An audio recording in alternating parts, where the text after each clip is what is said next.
George, and I'm from the Lanier County Advocate, and this is one of the first of a new series we're going to be starting called Tell Me a Story, where we're going to be going over historical stories from Lanier County. I have with me today local historian Nell Roquemore, who's going to be telling me about an incident that happened in October of 1941, where Governor Ed Rivers and his wife were almost kidnapped. First, can you just kind of give me an overview of the whole story, kind of how the kidnapping took, the almost kidnapping took place?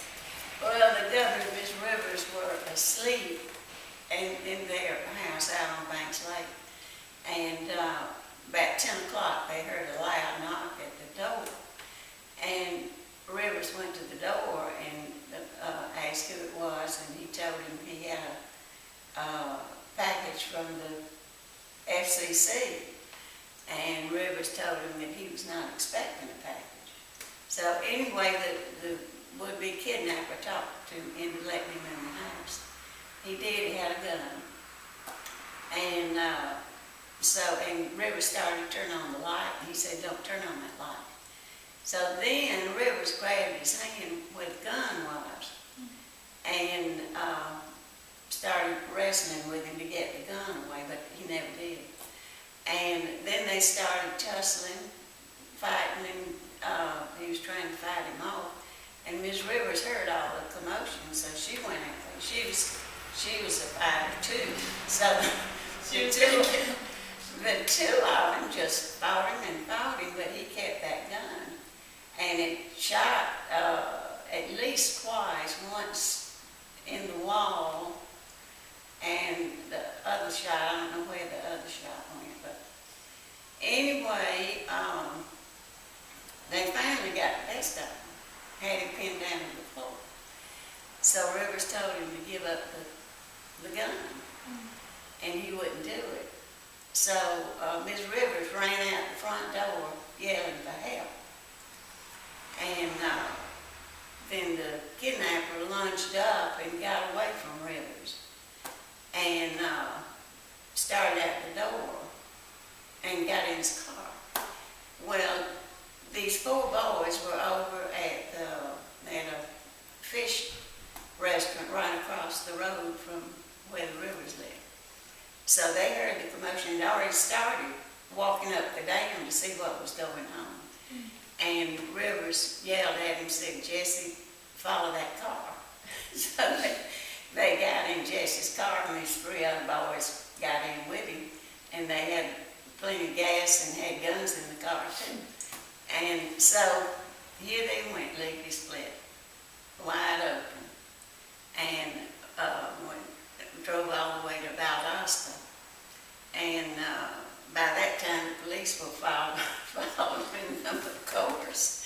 So they ended up at Pines Camp, which was a tourist court equivalent to what we call a motel now. But anyway, the kidnapper went in the cabin and locked the door, and the police tried to talk him out, talk him into coming out, but he didn't, and he put the gun in his mouth and shot himself, killed himself instantly.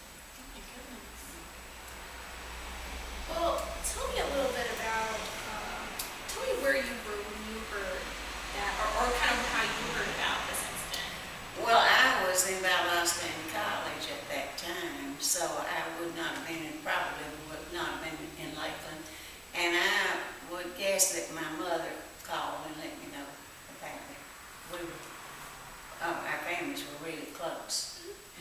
Your families were really close. Can you tell me a little bit about how, since your families were so close, can you tell me a little bit about how the Rivers kind of handled that situation, after going through that traumatic situation, how they kind of handled it?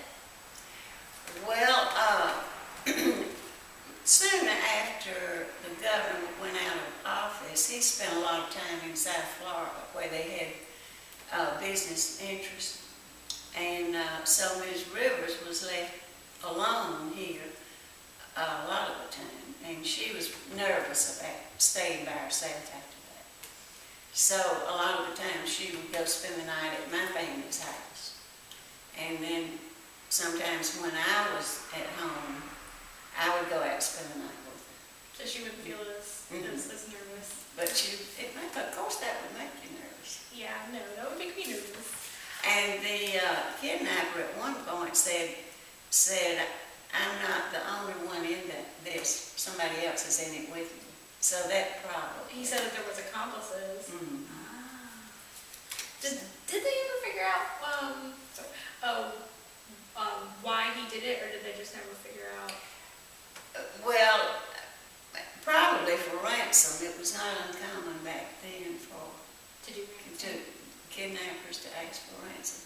And he had already written a note that Rivers was to sign, telling that he was in danger and that they would send directions. Get so much. Okay, they would know what to do next after. Mhm. Okay. But they had cord in the Rivers house. He had brought in cord. They were going to tie him up, and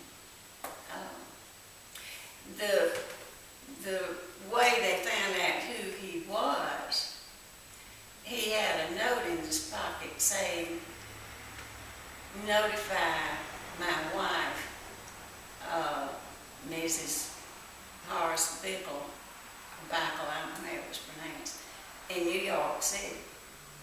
So, otherwise, he had no other identification on himself. Just a note to his wife in his pocket? Or to notify his wife in his pocket? Well, is there anything else about the event that you feel was notable or worth mentioning?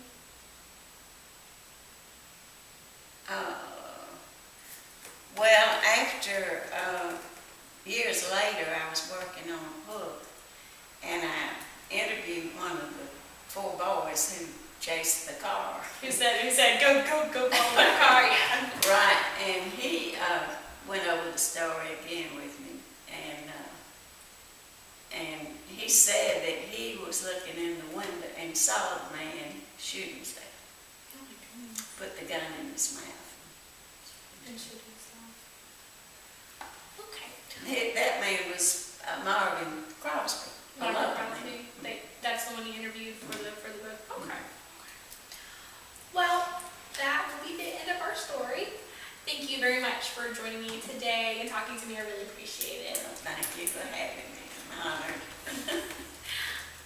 Join us. We're going to be doing this once a month. Join us next month. We're going to be celebrating Black History Month, and we are going to be having an African American historical story.